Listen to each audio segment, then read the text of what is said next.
All right, ladies and gentlemen, boys and girls, welcome back. It is Dave, Harmless Dave, the Real Music Observer, observing real music in real time for real people just like you right there, just like me right here.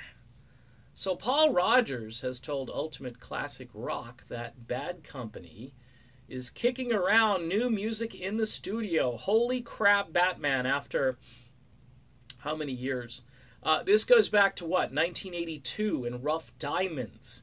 That's the last time Bad Company recorded material with Paul Rodgers as their lead singer.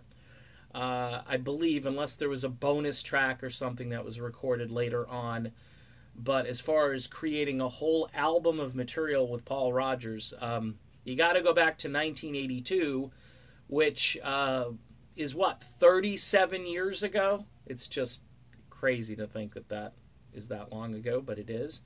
Paul Rodgers told these guys, Ultimate Classic Rock, that yeah, they're kicking around music, and they will take some time off the road to go into the studio. Now, Mick Ralph's, of course, no longer with Bad Company. Mick had a stroke, I think, a year or two ago, and has pretty much been sidelined from music creation. In fact, he's in what I believe is I think it's an around-the-clock care facility. It's just sad. It's just sad. These rock icons aging quickly and going through a lot of the same battles that you see with everybody else in the world. But Simon Kirke, still part of Bad Company, and he and Paul Rodgers in the studio with their current Bad Company lineup, which, again, for touring purposes, these guys do a great job. But it is the ageless vocals of Paul Rodgers and the fact that he's aged kind of like a Chuck Norris kind of guy. He just looks good for his older age, and he's one of the few vocalists who haven't really lost it vocally. And I don't think he's 70 yet. I mean, he started in the biz so young. When he was with Free, I think he was like 19 or 18 or I don't know, but he was really young when he started. So he's slightly younger than the crop of aging rock stars, and I think he's going to be able to pull this off vocally.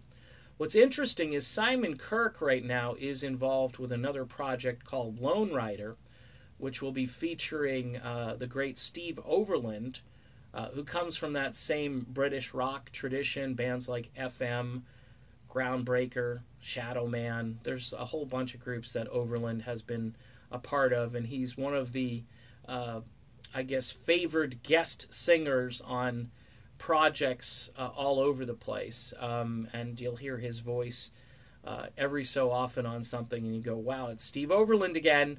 I mean, he's kind of like he's everywhere. But for me, and I like Steve Overland a lot, but of course, Paul Rodgers to me is in another. He's just in another league, and his voice, I think, is the quintessential classic rock voice. I can't think of a more classic rock band than Bad Company, and I do think their fans might actually bite on some new music since it's been 37 years, and it's interesting. It's interesting. It doesn't seem like these guys have a time frame. It doesn't seem like they're going to be rushed. They are going to take some time off the road to jump into the studio and do some work, and hopefully they'll have 10, 11 ideas that they can flesh out and get put together an album, which would just be terrific.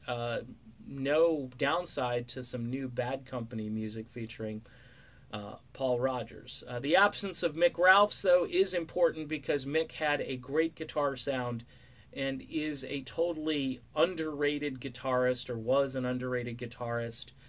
His work with Bad Company, and I believe he was in a couple of other groups. I want to say Mott the Hoople he might have been in for a while.